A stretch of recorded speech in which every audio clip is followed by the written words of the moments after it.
Diabela, Juan Williams, Jesse Waters, and Kennedy, the Five.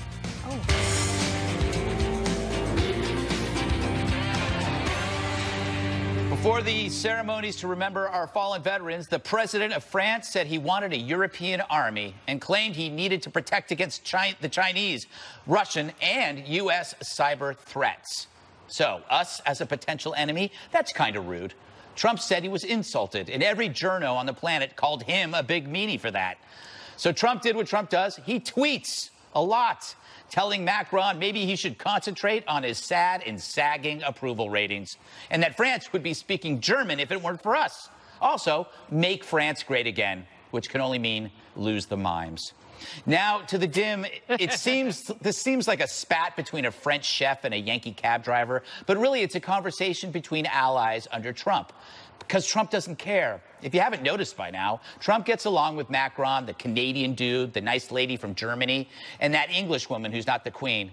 But that doesn't affect his candor. He'll tell you when your fly is down, which is why Bill Clinton relied on him so much.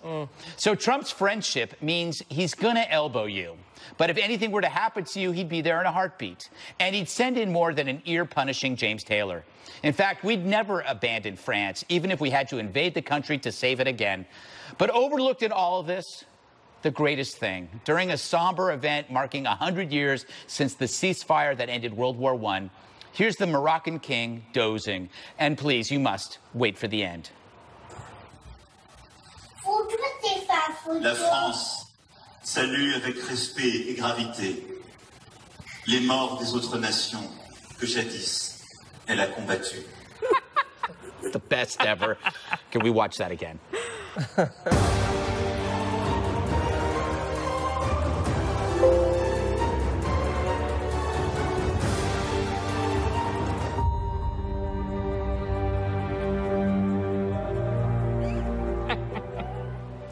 Trump glares while the king naps. That's a damn good metaphor as we keep watch over Europe. Jesse, I'm going to admit that I built that entire monologue around that one clip. I just wanted to do that clip, and I had to work backwards. But I have a theory that 7 or 8 seconds explains everything you need to know about Trump. Everything comes from a disdain for lethargy. It's like, if you can't keep up with me, if you can't stay awake, why are you here? I was thinking he was upset at the king, not for disrespecting the ceremony, but for disrespecting Melania. How dare you fall asleep while you're sitting next to Melania, the most beautiful woman in the world? Morocco's going to get a huge amount of tariff slapped on it right now. No one will ever survive that. I want to talk about the French-American wine war for a minute. Oh, yes. Because there's been a lot of tariffs thrown around. Good point. And threats and things like that. This is a trade war I'm going to be following very closely, Greg. Now, it doesn't really affect me too much because I drink Trump wine, and tariffs don't really apply. But I know a lot of people that own vineyards, and they can't get any of their cabs sold in France because, you know, they can't compete in the marketplace. But I like how Trump is sticking up for the blue-collar workers in Sonoma Valley. These people are the hardest working people you'll ever see. President Trump was elected not to be the president of Nice, but to be the president of Napa Valley. And these Napa Valley cabs, they can't compete in Paris now because of these tariffs. I just think this is America first at its finest. I say we go after the cheese next. You know what? I think there's going to be a case of something arriving here very soon for you. Trump wine, perhaps? Yes. Trump wine. You know, Juan, I'm going to defend Macron. And I think that he was actually kind of saying what Trump wanted, which is like, we should have a European army. We should defend ourselves, right? Isn't he kind of agreeing with Trump in a way? Oh, I thought Trump came back and said, you know, if it wasn't for us, you wouldn't exist. And I think he was saying, you don't need an army. We're the army, but you should pay your dues to NATO. I think that's what he was saying. Yeah. But I think Macron was kind of saying, well, maybe we should just build up a big European army, and I would think Trump would go, yeah, that's pretty good too, right? Well, I don't know. I mean, clearly, I'm just trying to guess at this point with Trump, but I do think that Trump was really upset that Macron took him on the nationalism. Yeah. When he was saying that nationalism is bad. And clearly Trump has said recently that he's a nationalist. And I think what Macron was saying, oh, nationalism means we don't care about the rest of it. We just care about us, and that this is not the way the world goes. And especially if you think back on the armistice and what it meant in terms of nationalism as fomenting World War I, that this would be a recipe for a new phase of disaster, not learning from history. And I think there are a lot of people, maybe not the Moroccan king, who are making fun of Trump for not marching down the Champs-Élysées, not going to the cemetery, no American going to Arlington National Cemetery, no American official this Who cares what the Moroccan king No, I care as an American that my American president and no White House officials celebrate veterans on Veterans Day. That's unbelievable. And imagine if Obama did that. Well, if Obama did that, you would have apoplexy. It's probably true, and I will take that point in stride, but I will say at least this president funds the military. Oh, unlike the last. There you go. Obama didn't even know the difference between Memorial Day and Veterans Day. I mean, I was always offended by that. This isn't someone who was beloved by the troops. So I don't want to hear the comparisons between Trump and Obama, first of all. Second of all, this idea that somehow patriotism and nationalism are mutually exclusive, it actually doesn't make any sense. I know Emmanuel Macron felt like he was being incredibly profound when he said patriotism is the exact opposite of nationalism. Nationalism is a betrayal of patriotism. That is not true. And in fact, globalism, which you could argue is the opposite of nationalism, is very exclusive to patriotism. And those who are globalists tend to be apologists for their own countries, like President Obama. He was the epitome of globalism, and he went to other countries. He went to the Brandenburg Gate, and he apologized for the United States. I think we live in a globalist economic world. I love a free market economy. Don't get me wrong. I was going to say, if you love capitalism, if you love global markets, I don't understand how you can then say, oh, we don't care about what's going on over there because we're just protecting what's going on here. And then you come into the idea that nationalism translates, especially white nationalism, as all right, no. Wait. Now you're going in no, because it's wrong. It's clearly that's code for Nazism. Exclusion is not the shining city on the hill that attracts people from all over the world. Okay, the point of there's a nationalism that seeks to invade other countries. That is not the United States. No. What he's putting America first, meaning let's get our stuff together. Yeah. Jed, what are your thoughts on this whole thing that we're talking about? Take your pick. Trump reminds me of my cat Scungili. And what used to happen with Scungili is that somebody would pull his tail and he'd look around, he'd get a little agitated, and then pull it again, get a little more agitated. Finally, the third time you pull his tail, he bites. He bites back. He hisses. That's what Trump does. This guy, Macron, was digging at him. He did that. You spoke before about the anti-nationalist speech. That was a dig. Then grouping the United States in with China and Russia as people who they might have to guard themselves against, that's a dig. And then somehow when Trump responds and says something even remotely a little bit outlandish or a little nasty, everybody blames Trump. If you poke over and over again, he's going to stand up for the country. He's going to bite back. People should learn that about Trump. I think that clip, by the way, of the Moroccan, the King of Morocco, was the best thing I've ever seen in my entire life. As a former teacher who had many students fall asleep in their class, that's the best thing, and I count myself as the one of many Americans out there who are probably dying to see the reaction. You know who else loved that? His eyes. Jeb Bush.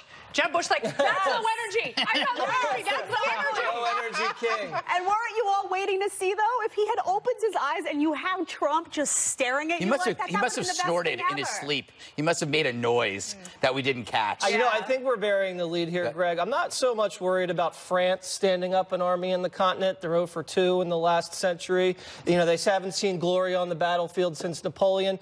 It's actually Germany. They said they want the keys to the car of the European army. That didn't really go so well the last time. That's like giving the keys to the son that's wrecked your car twice and say, here you go again.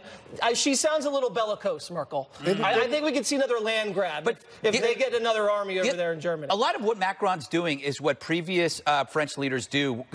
They come in with high approval ratings, right? But they can't get anything done because of the unions in France, so their approval ratings go...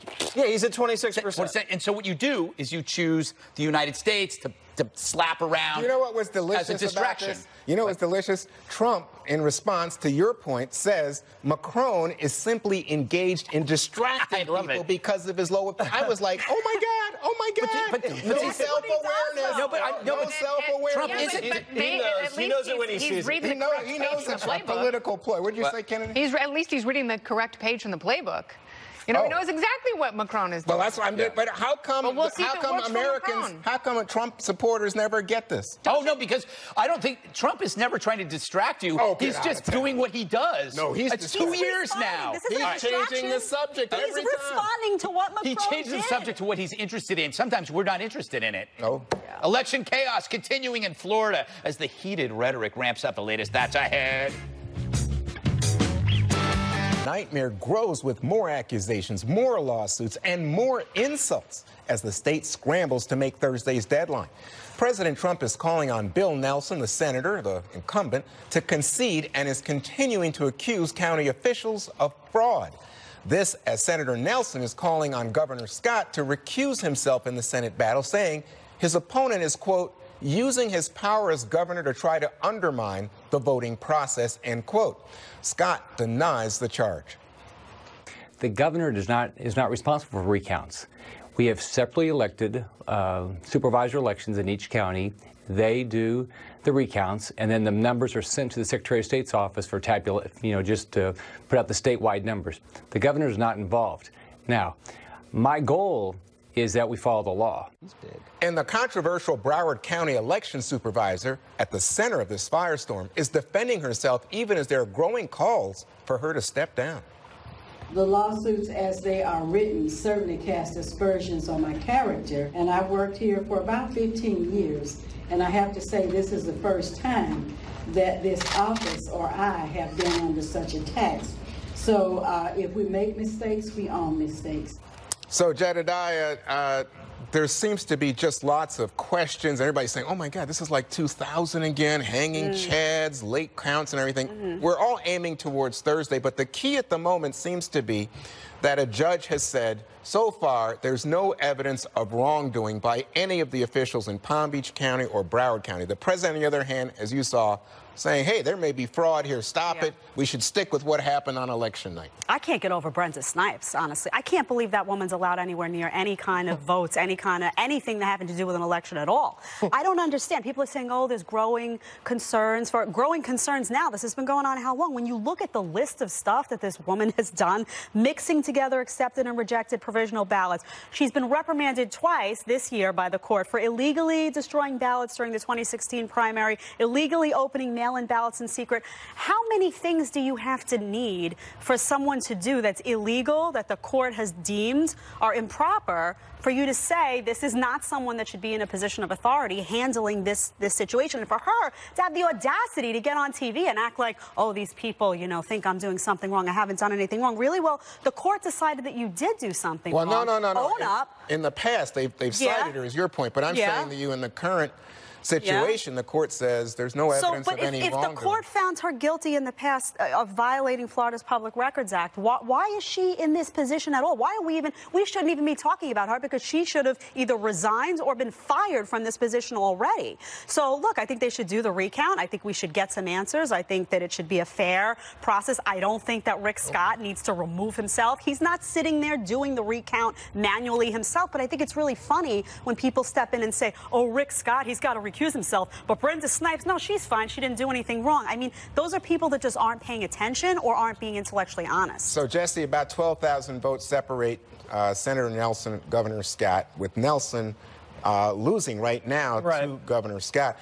But what we know is from the past record, 4,000 plus instances where they've had some kind of recount or and very few. I think there are only 3 races that have ever been changed, and in all cases it's only been 500 votes. So it doesn't look like this is really going to change the outcome, and yet President Trump is calling into question the election process. Well, that's because it went from 60,000 to 15,000 3 days after the vote. So that's a little fishy. It never goes like that to that extreme. You say no laws have been broken. I disagree. I mean, she broke the law when she failed to count and report the vote in a timely manner. State law requires that. She broke the law when she failed to allow lawyers to monitor the process. She broke the law when she mixed, as Jedediah said, the provisional ballots with the mail-ins. And they found random bags of votes in random places. she's undermined the trust and the integrity of the election process, and no one believes that it's being done in a fair and balanced way. I would argue that Brenda Stipes has done more to interfere with the election than the Russians. Because if you think about it, what the Obama and Trump officials both said was that in the 2016 election, Russia didn't interfere with any votes being counted or cast at all. They had a few Facebook pages, and they paid some woman to dress up like Crooked Hillary. This, you have a woman refusing to say how many votes were counted, cast, or tabulated, breaking all sorts of timing laws. She has a track record of breaking the law. No one trusts what she's doing. Talk about undermining the integrity of elections. She needs a nickname. This is what Sneaky Snipes has done. Sneaky Snipes. Sneaky Snipes. Well, I must say the courts don't seem to agree with you, but I hear you The courts agree with me because they told her to knock it off twice. Well, She did. Okay, so here we have a situation, Kennedy, where we have protesters outside, apparently sent by Jesse Waters, and they're yelling, "Lock her up, lock her up." What's your take? I think this is the way that some people feel they're a part of the democratic process. And to some, especially those who engage in protest tourism, this is just a great opportunity to put a story up on Instagram, which is fine. I think Jesse's absolutely right, though, and this may be the ultimate exonerating factor for the president in the Mueller probe, because you don't need Russia to have chaotic elections. All you need is Florida, and they have not internalized some of the lessons that the entire nation and the world learned in 2000. And some of the machines they're using to count those votes, particularly in Broward County, where Brenda Snipes is lording over the entire chaotic process, they don't work well.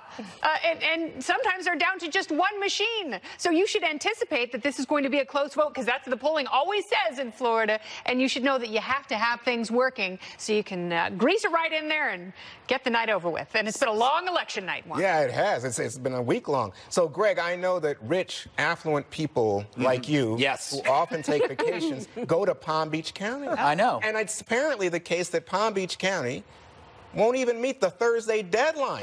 This is not Broward. This is not Miss Snipes. This is Broward. This is Palm Beach. Yeah, but you know, it's because they got a lot of stuff to do. There's brunch.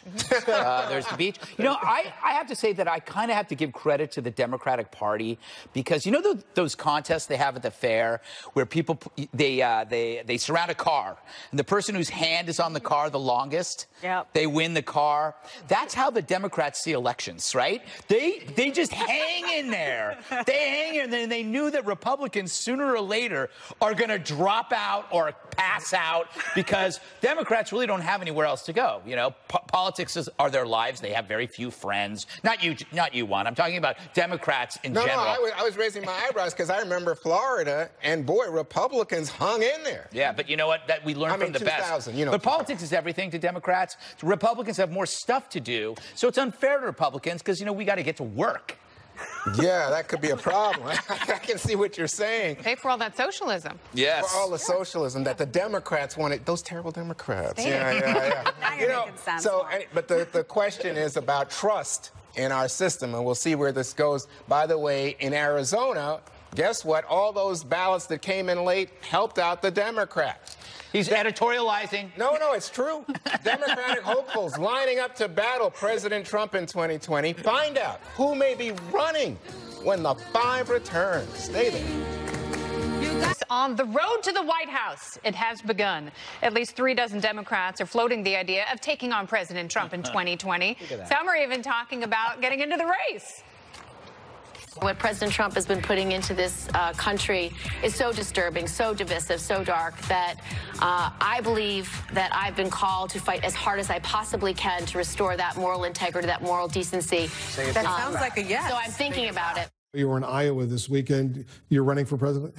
Very well received there. They want new energy, new ideas, and a new confidence. And that really, I think, emboldened me to make a decision soon. Lock it up, Swalwell. According to a new poll, Joe Biden, Bernie Sanders, and Beto O'Rourke are the top potential candidates favored to be their party's next presidential nominee. You had a physical reaction to that list. 3 white men. The Democratic Party is a party of white nationalists. Not really woke. Well, their nationalities anyway. They're white. Here's what will change the equation. I was doing my Juan imitation.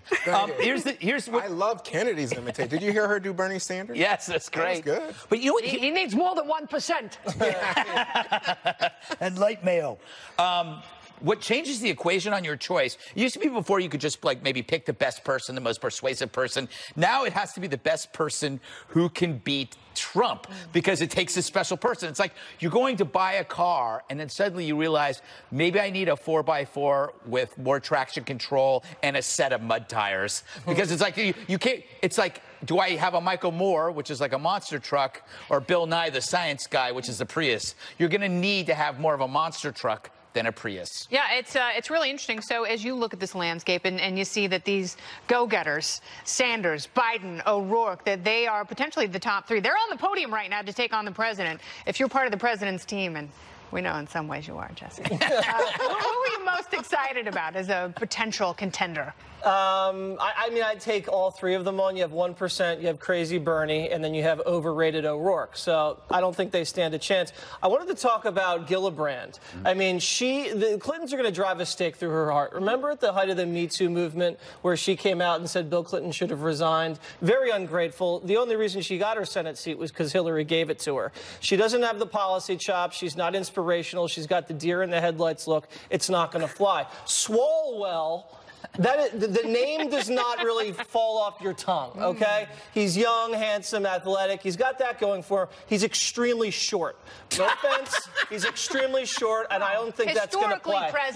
He's also younger than I am. I just don't think he's ready. Maybe he's going to run to investigate. You think he'll grow? Is that what you're saying? I don't know. Do you have any sprouts that you recommend? He's going to pull a Peter Brady. He's going to hang from the swing set. Yes. He's going to stretch himself to 6 inches. And then his voice will change. Which headline of what you said is going to be pulled? You got deer in headlights. They're going to pull the worst one. Too short. You guys, wow. But also, wasn't Kristen the one that helped get rid of Franken?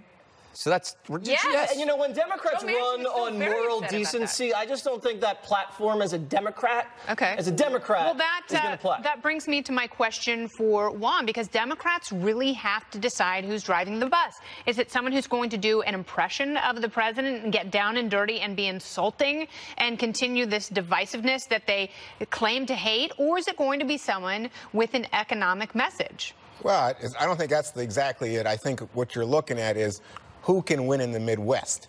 Who can flip those states that were so critical to Trump winning in 2016? Because if you look at the midterms, Kennedy, the blue states, and even now we could say Arizona and Nevada, are really more Democratic territory, I think. And you look at the East Coast, and clearly that's strong Democratic territory. So we're talking about the Midwest, the South remaining strongly held by the Republicans. And you think, well, who can have success there? And I would say Joe Biden. The reason Joe Biden's at the top of this is he calls himself working Joe, right? Working class Joe, middle class Joe, and he can relate to a lot of those voters. And the other thing to think about with Gillibrand in specific, Jesse, is that women are doing very well in terms of elections as Democrats running in the Trump era. But is Kamala Harris a more impressive candidate than Kirsten Gillibrand? I'll leave that up to people because we're going to have. What do you think? I mean, you're a Democratic analyst. Yeah, but I don't know if Kamala Harris has. In other words, Kamala Harris comes from California, apparently tremendous ability to raise money. We'll see how Gillibrand does in the money race. That's part of this contest. But Kamala Harris has an advantage in that regard. I don't think it's interesting, you hear Greg talk about the top two and quote Michael Avenatti about white men. I don't think that's the issue. He's not even polling. He's literally at 0%. But the thing about Biden, the thing about Biden and Sanders is on Election Day 2020, 77 and 79. Yeah, that's hot. Yeah, I mean, I think they need someone charming. I think Joe Biden would definitely be the pick. Someone who can speak, kind of, Greg's saying no, but Biden, that's a false flag. No, because false flag. He speaks Trump speak. He does. He's able to appeal. You talked about working class voters. He's not politically correct, and Biden speaks in a way. First of all, he really does listen when you talk to him, and he speaks in a way that people feel that no matter how much money he has, he identifies. No, but he overcomes a lot of that. I assure you, he does. I mean, and going against Trump. Talking about Hillary, do you think she's going to run? I think she might run, but that would be a blessing to Trump. And that's the biggest blessing. Hillary going to stumble. That's the biggest blessing. That's fun. Up next, the White House not backing down after CNN sues to restore Jim Acosta's press pass. We'll talk about it. Press pass. Your ratings. Let me ask, if I may ask one other question, Mr. President. If I may ask one other question, are you worried? That's enough. That's enough. Mr. President, I was going to ask one of the other folks. That's enough. Pardon me, ma'am. Mr. Excuse President. Me. That's enough. Mr. President, I had one other question. If I may. After that fiery exchange last week, CNN is now suing President Trump and his administration, demanding that they reinstate Jim Acosta's White House press pass. The lawsuit alleges that Acosta and the network's constitutional rights are being violated by the ban. But the White House is fighting back by dismissing the legal move as, quote, more grandstanding from CNN, and vows to fight it. You know what I learned from the lawsuit, Greg? That Jim Acosta's first name is Abilio. Oh, that's nice. I had no idea. That is nice. He's going by his middle name, Jim. And I'm glad that you didn't butcher it. Because apparently you butchered every name in the last block. Look, they might have Camila Gillibrand. Here's the issue with Acosta. They might have a point, even though he still has a daily pass he can apply for every day. CNN has 50 passes. But he may have a point. The problem is you don't care if they have a point because he's so unlikable. He's the student in class that disrupts the class so nobody else can learn. And Trump is basically the teacher that just grounded him or said you got to eat, you got to bash the erasers during recess. And you got to go, well, maybe you want to be sympathetic to Acosta, but you can't because all he does is make it about himself. Every time he asks a question to Trump, will you agree with me that you're a racist?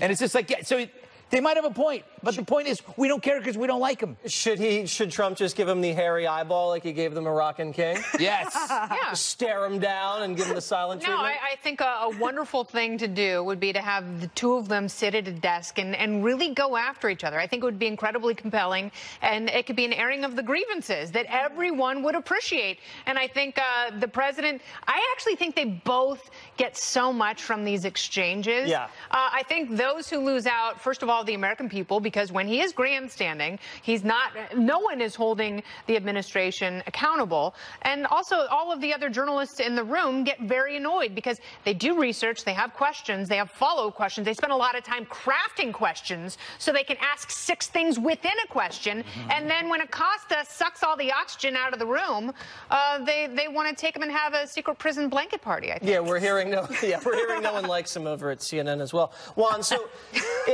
Jim Acosta has yelled things during the White House Easter egg roll. He's yelled things during historic signing statements with Kim Jong-un. He's called the president of the United States on CNN racist. And he's, refusing to pass the microphone to this White House intern.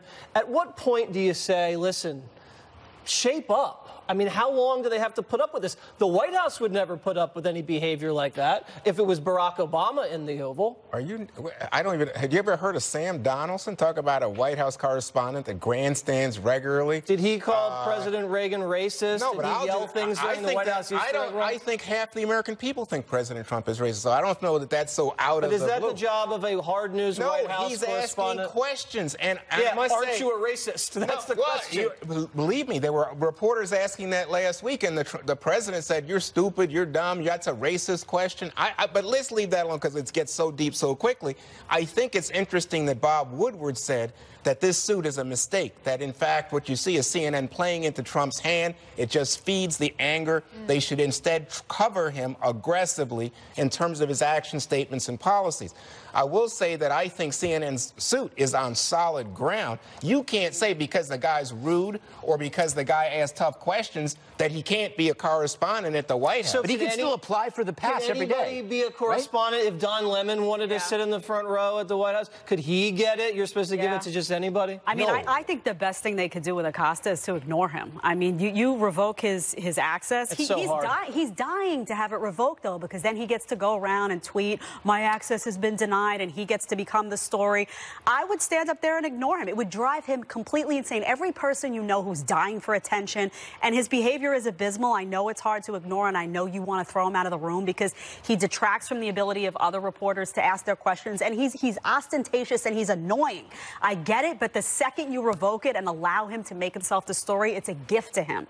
So I wouldn't have done this. I think the lawsuit may hold up. But you're right, though. Somebody has to be able to get his behavior in line. This guy can't just walk in there every day and act like he's in a political. It's like he's a contributor. Are you suggesting a shock collar color. That's exactly what I'm suggesting. I don't think it worked for them, though, when they banned another CNN correspondent because they didn't like her questions. Remember when they did that? It doesn't. See, this is bad. Though. This is like the video where they set out a doctored video as an official White House document. That's propaganda. That makes people think that what's going on in the White House is really an autocrat. So if I worked for, let's say, Fox News, and I went into the White House, and every day during the press briefing, I played mouth trumpet, and it was really, really annoying for everyone in the room.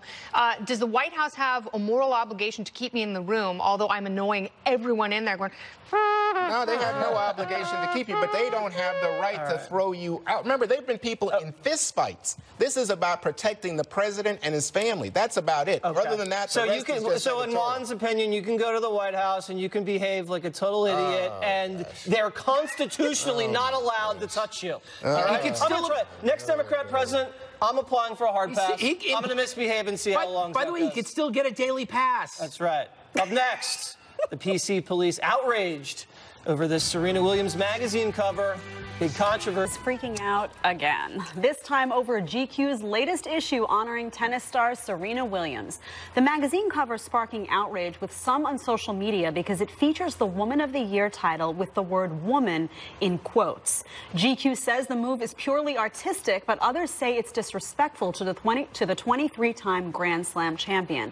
The controversial text was apparently handwritten by a fashion designer who uses quotation marks in his designs.